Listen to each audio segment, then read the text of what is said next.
you, Susan. So we'll kind of start off just a little bit about the origins of Gamban. Gamban was formed by Jack Simmons and Matt Zarb-Cousin, who is here with us today presenting. And it was created after they'd both struggled with gambling and wanted to create a tool that would stop them from being able to access gambling online.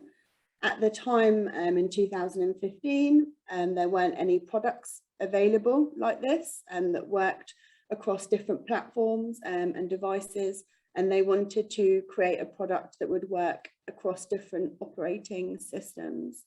The first prototype was built in 2016, initially started off as a free piece of software that was accessible to anyone who happened to come across it. But of course, with any product like this, maintaining and staying in front of the tech and keeping up with updates across different operating systems costs money. So in 2017, an investor was brought on board, and the next 2 years were spent strengthening the tech, advancing its acceptance as a solution, and developing distribution streams so that it could be available to people in need. Next slide, please, Jason. Thank you. In 2018, charity in the UK, GambleAware, published a study that showed the effectiveness of blocking software, and the results proved Gamban to be the most effective in preventing individuals from accessing online gambling content. Gamban was awarded a EGR award in 2018, and in 2019 Gambling Compliance awarded Gamban RegTech Provider of the Year.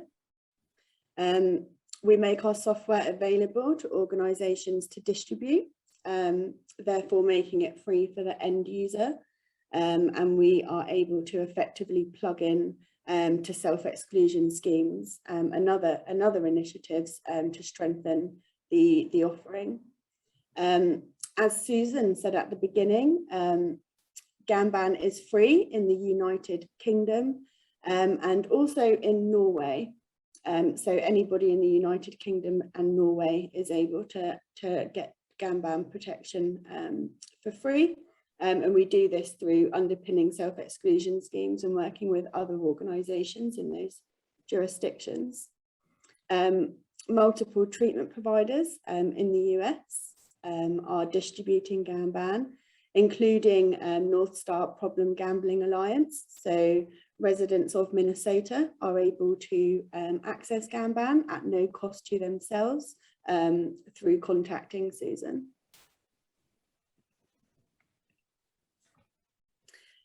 So in a nutshell, Gamban, it's an application that can be installed on devices, so cell phones, tablets, computers, and it blocks access to online gambling. You could look at Gamban as a digital recovery tool that could be administered as part of a treatment plan, a tool individuals can use themselves when in recovery, or a preventative tool. So all gambling websites and apps are blocked, including poker, slots, sportsbooks, and FSGs. This also includes Facebook gambling games, and we block the unregulated sites as well, so the black market sites, in addition to crypto, blockchain, skins betting, which we'll be talking a little bit more about some of those as we go along. New sites pop up all the time, even in the short amount of time that I've been speaking, new sites will have been added, and it's really important part of what we do is keeping that block list up to date, and we now have over 50,000 sites currently on the block list. So as I touched upon at the beginning, Gamban is used on various operating systems, so Android, iOS, Windows and Mac. There's a compatibility checker on the website so that people can check their device is compatible, and a 7-day free trial. As I said, Gamban is free in Minnesota, but the cost of a license for a year would be $35. We don't want to create any unnecessary barriers, so the installation process is very quick and simple. The only information that we request from an individual is their name and email address, and then they can be set up on all of their devices in less than, say, 15 minutes, assuming that they had 4 or 5 devices on average. Each license covers the person on up to 15 devices, so it can be installed on all of the devices that they have access to, including family members. We've heard that in some cases this can be seen to create a sense of unity. Often family members feel there's not much they can do to help their loved one on the recovery journey, and it's an action they can take to kind of show support in that moment. And for somebody who might only currently gamble in bricks and mortar establishments, installing Gamban could be seen as a preventative measure to stop them moving to gambling online. If you already have a problem in a physical casino, the likelihood of the problem becoming much worse online is very high.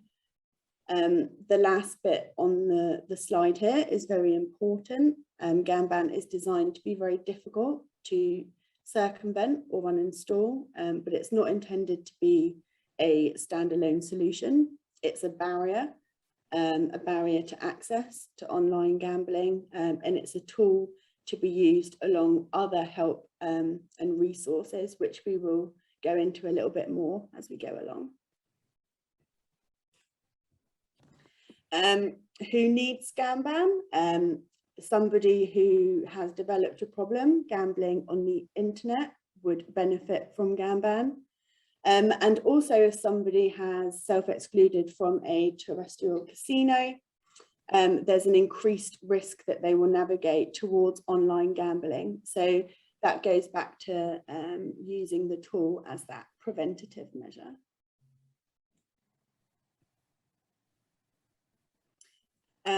When do individuals install Gamban? Often we find it's the kind of the end of the road, if you like. People struggling with gambling often don't seek help until they've used up all of their resources.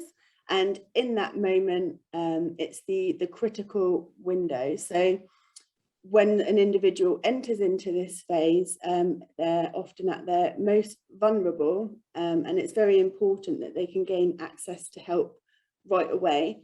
If there's not something that can be done or an action that can be taken in that moment when somebody reaches out for help, you know, tomorrow could be too late, and then the likelihood is that they will return to gambling and then won't seek help again for days, months, years.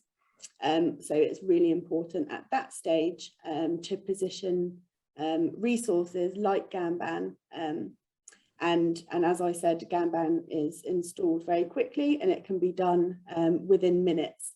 So it's something that that individual can take that action whilst they may be waiting for appointments for counselling and therapy, but it's something that can be done immediately. Brilliant. Thank you, Mel. Sorry, all attendees, for flicking back and forth from slides. It's me in control. So if I jump a bit too quick or a bit too late, that's my fault. So I just want to begin by discussing a recent survey of Gamban users that found that 88% of Gamban users would recommend it as part of the recovery process. People enjoy the safety that they feel from using Gamban, knowing that there's a technological barrier between themselves and their potential urge to gamble, which is common in the recovery process.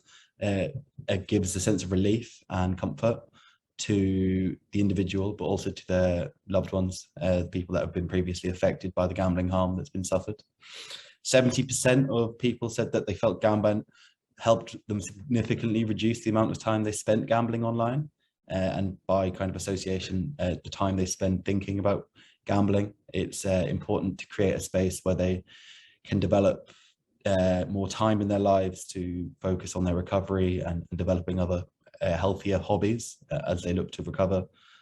62% of people say they use additional digital self-help tools to aid their recovery, which kind of underpins what we'll be talking about later on, about a layered approach to reducing gambling harms, and what we've learned from our experiences in the UK with regards to that. There's a quote here on the right hand side from the former chief executive of GambleAware, who advocated for blocking software following their independent research.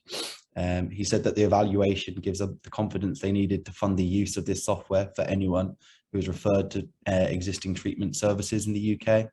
That partnership has been extended for years now with various treatment stakeholders in the UK, and my colleague Matt will expand on that later on. So we're now going to move on to the next section of the presentation, which is what the title of the presentation is about, and cryptocurrency and the new types of harms that we're starting to see emerge. The blurring of the lines between gambling, investing and gaming have never really been more prominent than they are now. And these products on a daily basis tend increasingly show links and similar patterns of behavior and marketing strategies. So earlier this year, we took it upon ourselves as an organization to conduct an independent research project surveying public opinion on whether the different forms of trading that are available are akin to gambling. The key takeaways from this were that people felt that cryptocurrency trading and stock trading and investing were forms of gambling for the lay person to be engaging in. The survey included non-problem gamblers. They considered these products as harmful, and further kind of research has shown that the gamification of these products and the kind of incessant flow of information can be problematic to someone that's experiencing gambling harm or gambling disorder. The kind of triggers and the way that the people engage with these products, it's not helpful to their recovery. It's very easy to become kind of addicted and caught up in the constant information of watching charts. Your stocks go up and down, the value of your Bitcoin might look in the volatility involved. So then the next slide here, I'm just going to let Matt briefly explain a bit more about what cryptocurrency trading and NFTs are. Thank you, Jason. I think that it's important to draw a distinction, first of all, between trading and speculating and investing. And the latter, investing, is something you do for the long term, and the former, so trading and these types of products like crypto and NFTs, are very much geared towards speculating. And they're not just geared towards speculating because of the type of asset class that they are, but also the platforms on which they can be traded. So even with a platform like Free Trade, which is supposedly commission free and does offer what are supposed to be long-term investment products, unfortunately, because they make their money out of the exchange rate on the trades, they are incentivized to drive as much activity as they possibly can. And on that basis, it leads to something called overtrading. And overtrading is where someone follows the markets all the time. They become very preoccupied.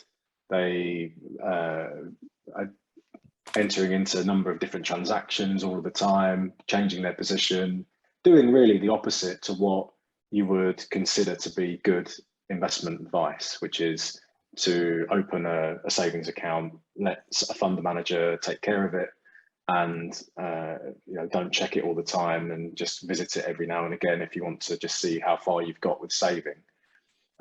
These types of platforms are very much geared towards the gamification and over trading, and it's incredibly immersive and incredibly addictive. And what we saw among our user base and in our work with the National Gambling Helpline in Britain is lots more people phoning for help and seeking support, seeking tools like Gamban, because they've become addicted to these types of platforms. And I think that particularly since the lockdown, the coronavirus lockdown, where people felt they perhaps had more money, more disposable income, because if they were still in work and they weren't spending the money on leisure activities, this contracts for difference and these types of platforms where you can effectively bet on the price of a commodity without owning the underlying asset, and you can bet the margin of the price of that asset going up or down. They absolutely exploded in Britain. Trading 212, eToro, platforms like this, which we now block. We took the decision that it's right that we should block those platforms, because first of all, because they're very similar to gambling in terms of the mechanics of how you interact with them. Secondly, because the people that that constitute our user base, people who are addicted to gambling already, are very unlikely to be able to utilize or engage with these types of products in a way that you would consider to be safe. And also, I think most people lose their money on these platforms. They might look like they're investment platforms, but they're actually just gambling platforms that are sanitized with investment type rhetoric and veneer. So I think it's just really important that we stayed on top of this. Do you want to go to the next slide? Yeah, absolutely. So trading versus investing is kind of what Matt's already touched on. So again, leaning on UK figures, our predominant lived experience thus far at Gamban is in the UK, but we're looking to support people experiencing gambling harm globally. A 60% increase in active IG index users, which is a form of a trading platform. There was 5 million new users of eToro, a 360% increase in users of freetrade.io, and then over 2 million Brits now investing in crypto, which is a huge number, really. That's nearly 3% of the country. Cryptocurrency is a largely unregulated medium to trade and purchase goods with. And for instance, the harms associated with placing a bet with Bitcoin and potentially winning the bet ends up being a winner, but then in the time that the bet's taken to realize, the value in Bitcoin's dropped 20%. So you've actually lost money despite winning a bet. The layering of volatility is really dangerous and really problematic for someone experiencing gambling harm. And the impact that has on their well-being, and the likelihood that is then to force them into chasing losses or upping stakes or a negative headspace is something that we need to be acutely aware of and focus on supporting people from and preventing people from experiencing these harms. And investing versus gambling. We've talked extensively to city traders who say the best thing they can do is to not trade. You sit and you're looking to realize anything from 3 to 5% year-on-year growth, whereas increasingly people are turning to investing as a way of making anything from 10 to 20% within a matter of days. People are increasingly kind of buying into hype, be it around certain cryptocurrencies or be it into certain stocks. There are certain types of stocks in which are actually loss-making companies, but the hype around the product is such that the stocks continue to grow. The focus on new investment categories, that's again what I'm saying, but it's people getting fed this information on a daily basis. What happened with GameStop earlier this year is kind of the ultimate example. Some people did make money from buying GameStop and looking to short the stock, but unfortunately plenty of people were left kind of what we term holding the bag, where as people withdrew their money and sold their stocks, other people watched their kind of real money burn. some people became quite rich off it, but a lot of people are left to hold those losses.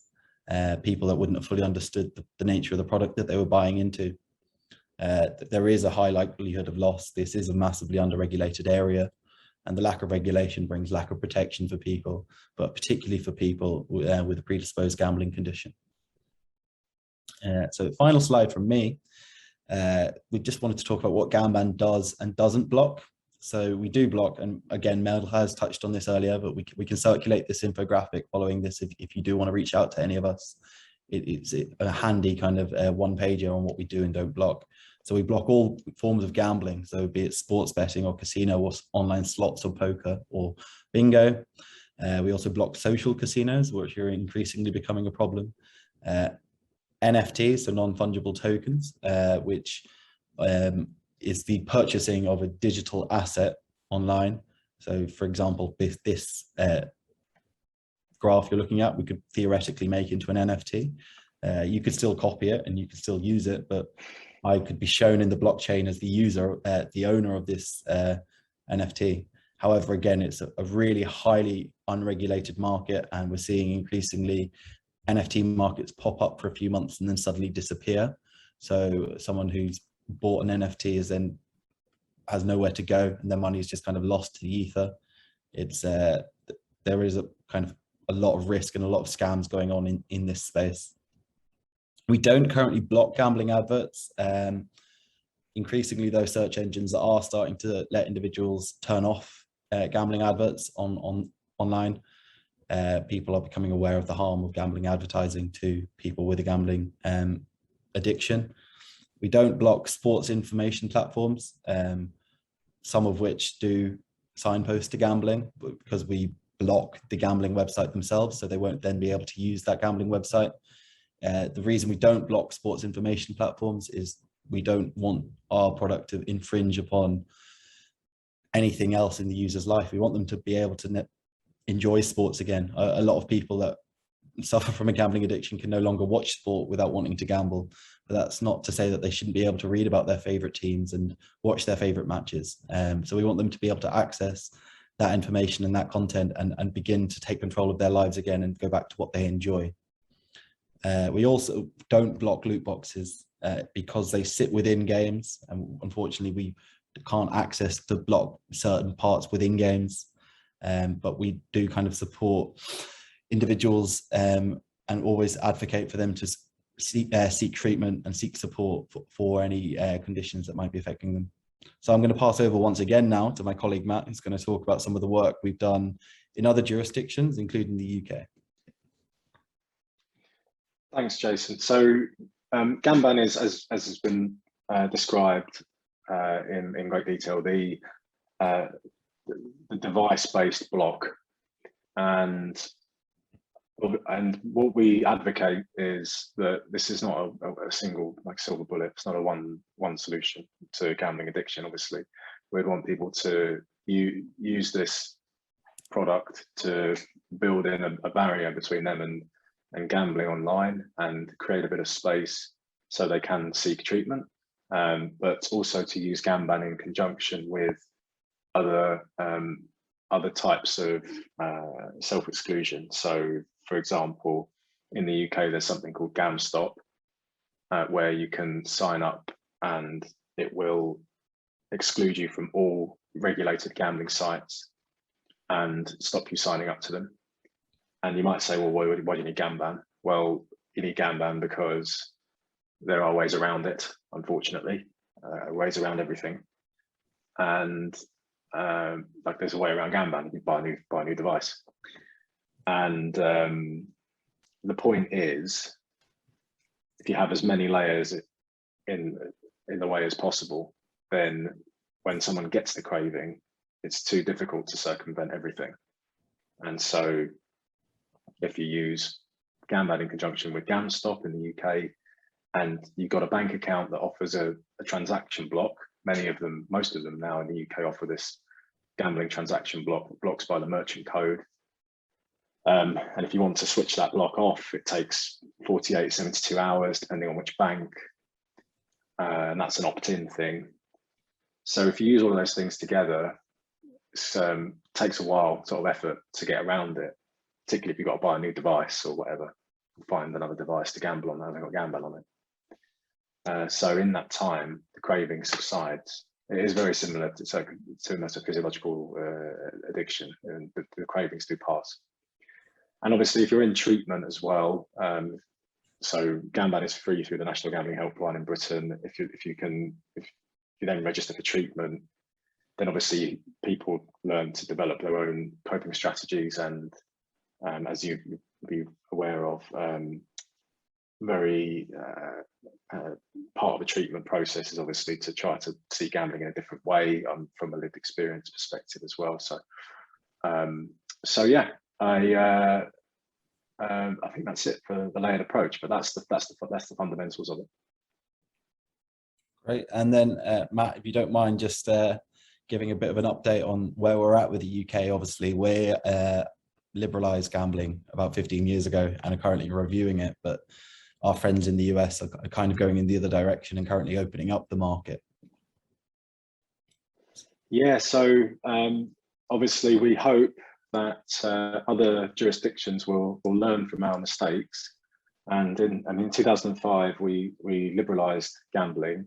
We moved it from something that was tolerated to something that was promoted and as a kind of leisure activity, mainstream leisure activity. And online gambling was allowed, but it wasn't regulated until properly licensed and regulated by the Gambling Commission in Britain until 2014. So lots of the companies that are now trying to enter the US market built their businesses and their practices in tax havens like Gibraltar and the Isle of Man and Jersey, where there were no rules and there was a race to the bottom in tax and regulation. And they avoided paying corporation tax, and they basically built their businesses and company cultures in a kind of Wild West. And they're very rapidly, these entities have tried to kind of grow up quite quickly to get licensed in the US. One of the operators, GVC, that's now Entain, did struggle to get a full license in the US, in Nevada. They only got a temporary license because of some of those practices that I've alluded to. And I do think that if you look at some of the products and practices of the sector, so for example, no limits on online slots and online casino, deriving 60% of the profits from the 5% of customers who are either addicted or at risk. And then there's other practices like VIP schemes, where if you lose a lot of money, you'll be given a VIP manager who'll give you gifts and hospitality and bonuses and try to get you to gamble more. Very similar to the Vegas concept, but kind of on steroids almost. And all of this stuff was allowed. It was basically permitted, and then they started to try to regulate it in 2014. They realised that the Gambling Act is not really fit for purpose. It's not really designed to keep pace with the type of industry that online gambling has become. So this is what led to the Gambling Review in the UK, and that's ongoing. The government issued a call for evidence last year, and around April time, we had very, very broad remit, has a huge remit. Advertising is in there, stakes online, money for treatment, the lack of consumer redress mechanisms, so there's no ombudsman. So lots of the things that really the legislation that we had in 2005, when we didn't fully understand gambling related harm and its causes and its parallels with cocaine addiction neurologically and all that kind of stuff. And we didn't really understand the gambling industry sufficiently, or what type of industry it was. It may well be, you know, the government sticks with this general kind of premise that gambling is a leisure activity, but in that case, then like, should questions arise, and like, if it's a leisure activity, should appropriate controls on deposits and affordability checks all kind of be part of that, because it should be commensurate with what you would describe as being leisure spend. So yeah, I think that there's a lot of things to work through, but there's overwhelming support in Parliament, among members of Parliament and legislators in both houses, for significant reforms. So I think it's very, very likely that that's what we'll see. And we're expecting the government's white paper to recommendations, a response to the call for evidence, to be published in February. And obviously we hope to continue working as GAMBAN, with the National Gambling Helpline and with the self-exclusion register as part of a layered approach to self-exclusion. So people who do get addicted are able to seek support, and that's free at the point of use. But I think it's important to separate what we do, which is, I think, on the treatment side with prevention. Now, of course, if someone gets addicted and they download GAMBAN, you'd hope it would prevent more harm, but because they're addicted, they probably have experienced a great deal of harm. So I don't think you can really call that prevention. But that's why you need both. You need, I think, proper regulations, and by that I mean learning from the mistakes in the UK. Like I speak to lots of people, like regulators in the US, and they always say the same thing. They always say, like, we're going to learn from the mistakes in the UK, and then in the next breath, it's like, we're just going to do everything that happened in the UK and sort of expect a different outcome. And I think it's like, it's going to be a tough lesson to learn, but basically this is an industry that, you know, the interests of this sector and this industry are not aligned with those of the consumer. There is an antagonism between the industry, the operator, and the consumer. One wins, one loses. It's not like other consumer sectors or leisure sectors.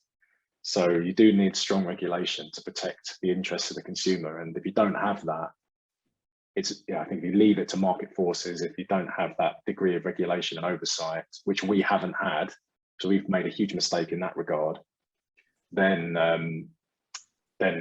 obviously, you know, you end up in the situation that we're in, which is not satisfactory. So anyway, so I think, yeah, it would be great, obviously, if, you know, whenever we have conversations with regulators and others in the US, we sort of say, like, be mindful of what's coming in Britain. With the government, looks like it's learned from its mistakes, learned from the mistakes of the past, and is hopefully going to update that legislation in accordance with that.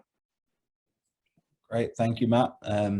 Matt was best placed to do that, as he has campaigned tirelessly on various gambling issues for the best part of a decade. There's a lot of people in the UK that are very thankful for, like, his unbelievable endeavours. This is his wheelhouse. He's been living it every day for the best part of a decade. So thank you for that update, Matt. I just wanted to briefly touch on the bottom bullet points on this slide here. Interestingly, the industry does know how to try and start behaving with a level of decorum. With the threat of impending regulation in the UK, the regulated industries has introduced a host of voluntary provisions, including restricting live gambling advertising on television during sport, although they continue to often advertise on sports jerseys and on billboards around pitches in soccer, football. There's also now a ban on gambling with credit cards, although again that only was introduced last year. But the idea that someone can gamble with money that technically isn't theirs is worrying, especially if this person is predisposed with a gambling condition. And there is increasingly responsible gambling advertising and messaging across marketing. But the way to really effectively reduce gambling harm is to actually reduce the overall amount of advertising. It's wall to wall in the UK. I don't know how many of you have been privileged enough to come over and visit us. People that come from Europe or America say that the amount of gambling advertising is like nothing they've ever seen. And obviously in America now, things are starting to open up. It's moving in that direction. So we hope that the lessons will be learnt before things have to get reviewed like we've had to do.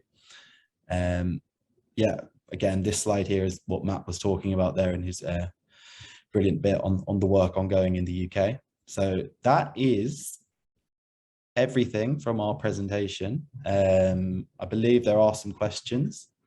Matt and I did answer a couple in there, but I can read them out for people, some of the answered ones.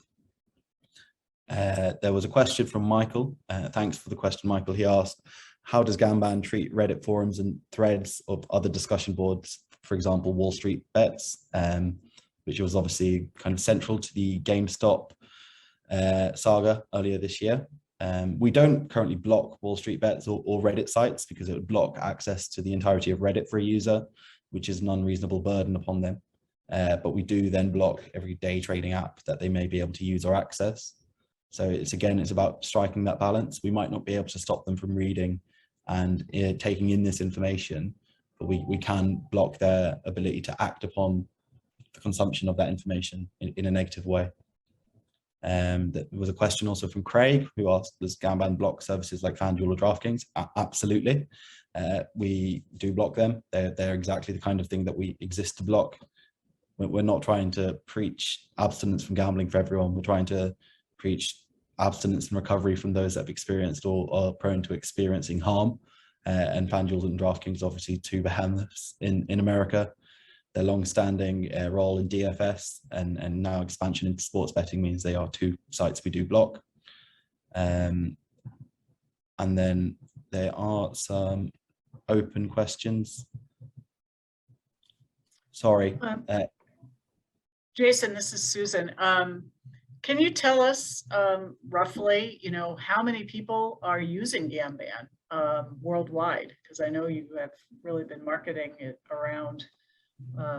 Yeah, we actually hit 100,000 total users ever, but obviously the nature of our user base is that people drop in and out of use of Gamban, and we hope that they stay the course, obviously, for as long as they need it. Ideally, people won't need it forever. They'll be recovered from addiction and don't feel like they need it, but it's there if they need it.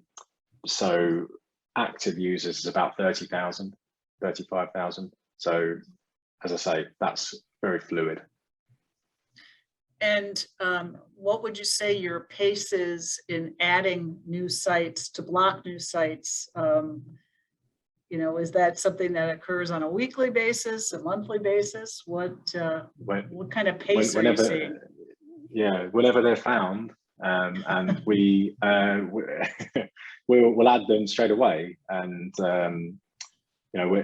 it's basically kind of this process that we have with processes internally where if they get flagged either through our users trying to access a gambling keyword or people flagging them to us, or some of these affiliate sites try to bypass self-exclusion registers, so they'll have these new unregulated gambling sites listed and we'll just add them to the block list. And obviously it's a kind of manual process of like making sure that this is what we would define as gambling, this particular site, and everything is kind of manually checked in that way. But yeah, they're added almost on a daily basis, I would say.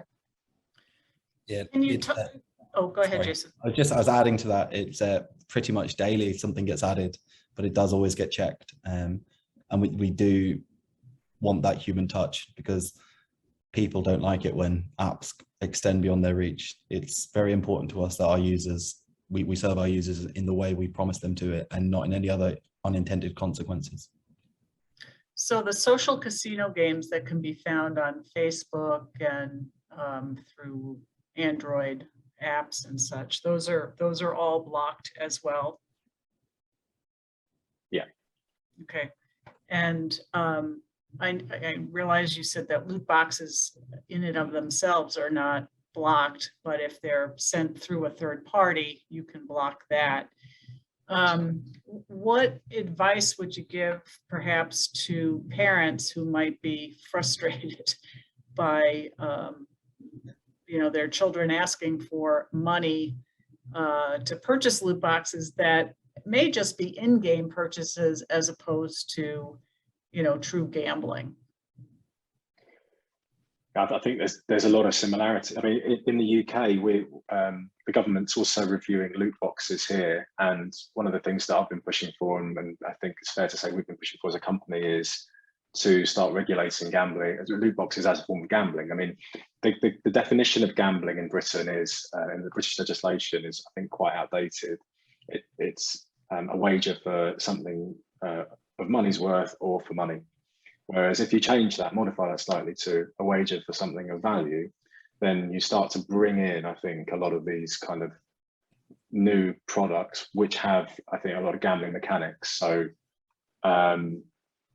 look, I mean, it's incredibly frustrating. It must be a nightmare to be a parent. I'm not a parent yet, but I think it must be a nightmare in the current context, because you have effectively this great regulatory grey area and big tech corporations sort of exploiting that and targeting children, and parents kind of thinking, you know, well, this is normal. This is normal now. It's very normalised. So I think that there is a very strong argument to regulate loot boxes as a form of gambling. That doesn't necessarily mean that children wouldn't be allowed to engage with the product on some level. I mean, in Britain, I think, to be fair, we are the only country in the world that allows it, but there are some gambling products that children are allowed to engage with in Britain. I mean, like penny pushers and all that stuff at the arcades, seaside arcades or whatever.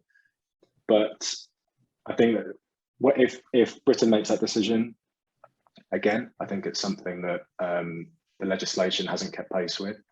And I mean, I beyond trying to raise awareness of the harms that are associated with these types of products, and it's very difficult to know what to do, really. I mean, I think maybe put limits on, maybe allowing a spend up to a certain amount, but it's incredibly difficult. I think, given children are susceptible to more susceptible to gambling problems, it might be better to not spend any money at all on them, you know, so they don't get into the habit of doing that.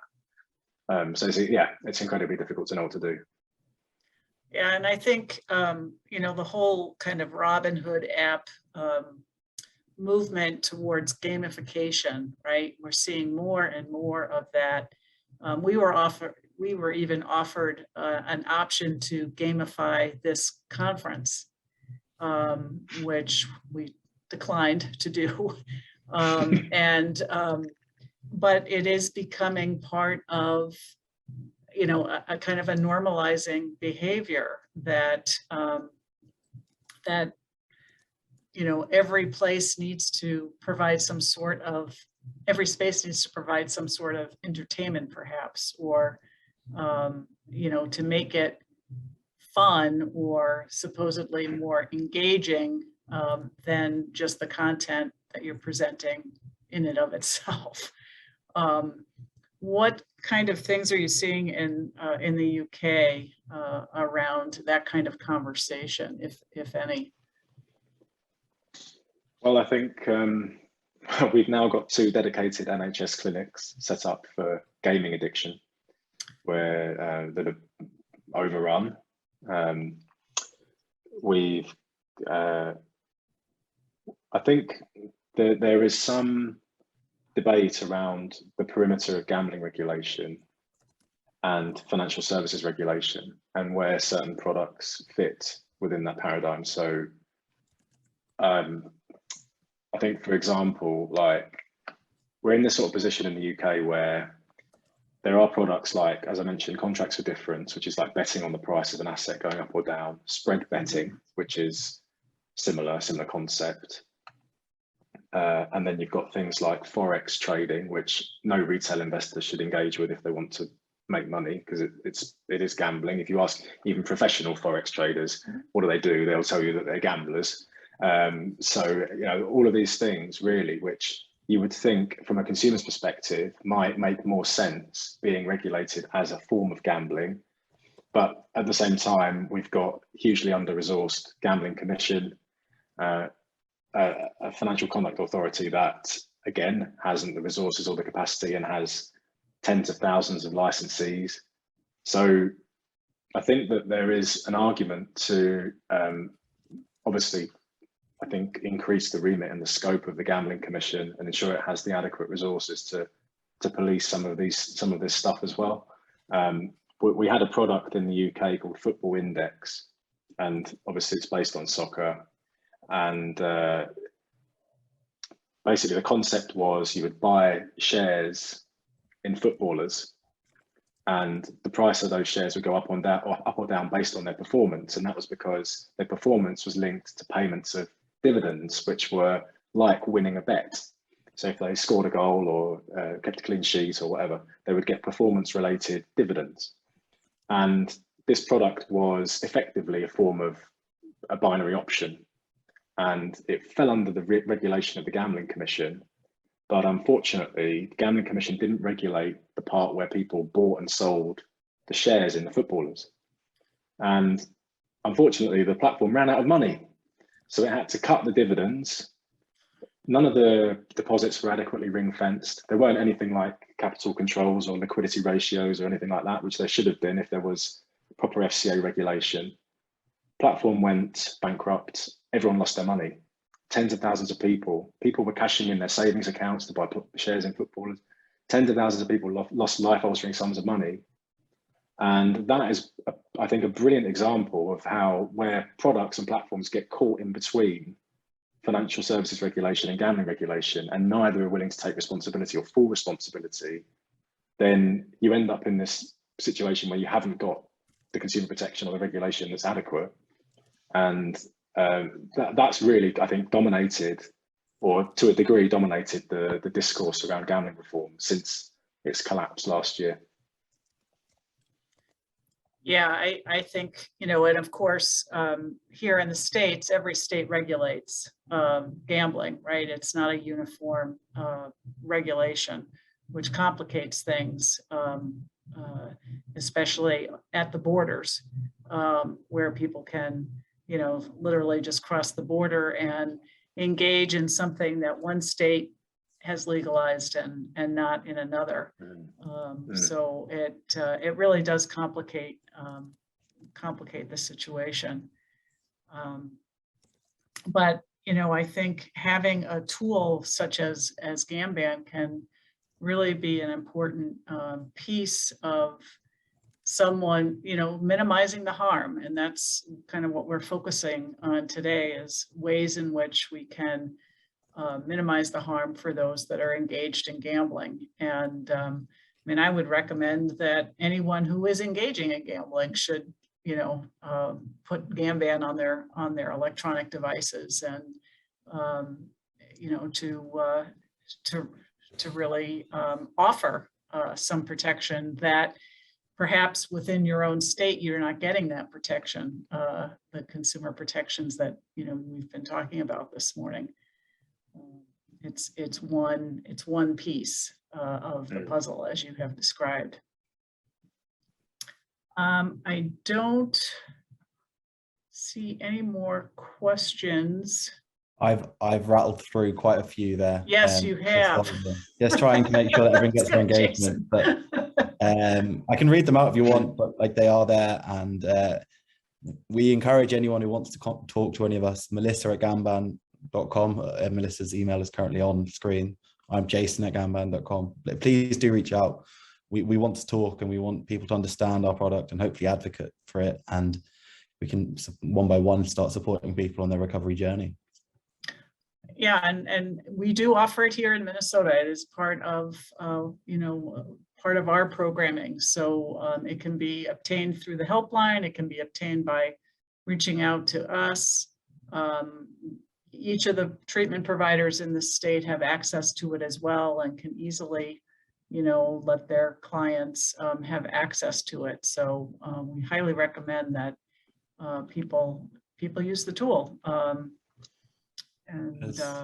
One last question. I don't know how we're doing for time, Susan. We've got about 8 minutes. Well, this question, if I read it out, Matt, I think you're best placed to answer it. Again, partly because of your lived experience, but you've met a lot of the people that it asks about. It says, can you talk about the stigma surrounding gambling addiction in the UK? What impact are former footballers such as Paul Merson, Michael Chopra, and Matthew Etherington sharing their stories of problem gambling having on the stigma?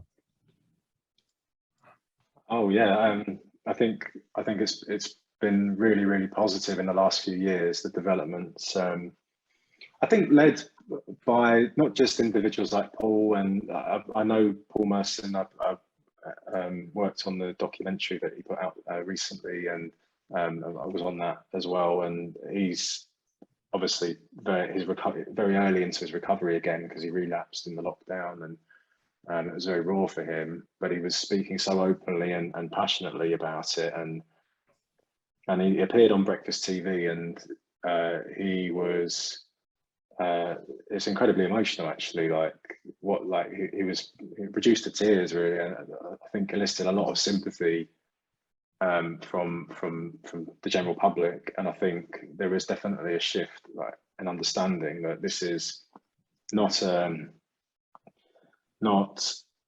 individual abusing a service. This is an industry that is profiting from someone's addiction, and their business model is sort of built on that.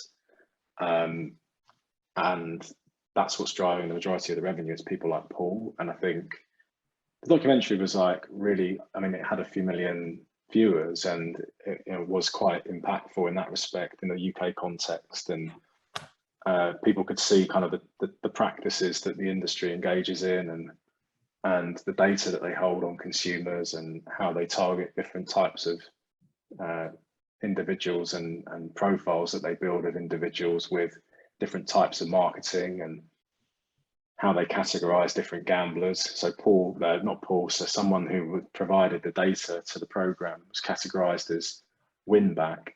So win back presumably means that they're in the phase of gambling because they were in the middle of their addiction, where they were trying to win back the money that they'd lost.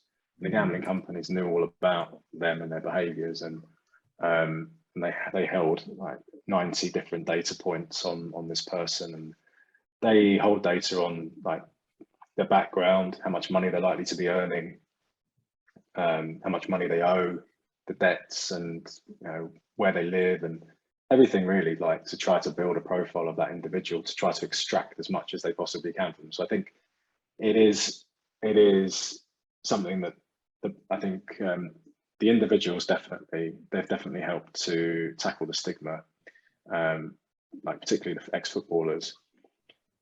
But also I think there's definitely been a shift in understanding of what this industry is about, and therefore the blame doesn't lie solely with the individual. And I think once you start to look at it from that type of perspective, then that obviously reduces the stigma. Mm-hmm. Yeah, I don't think we're quite there yet here in the States. I think the stigma still is quite established, and it is something that we have to continue to dispel amongst people. We did have a question about whether online gaming or gambling has overtaken traditional methods in the UK. Any thoughts on that? So the gross gambling revenue in the UK is about 15 billion, and online gambling constitutes about 6 or 7 billion. So it's, I mean, by traditional, I mean, that includes the national lottery. So it depends what you mean. So that in that 15 billion, that includes a national lottery, and that includes like venue-based casinos, and we have betting shops on the high street as well. So there's lots of opportunities to gamble in the UK everywhere. And online gambling is still kind of, the biggest source of revenue by sector. Mobile gambling on smartphones has overtaken gambling on desktop computers as well within the remote gambling sector.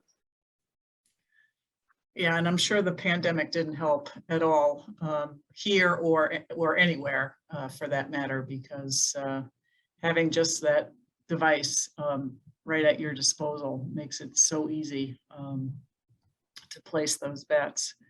And if you're already feeling overwhelmed, then it can certainly lead to some problematic play behavior.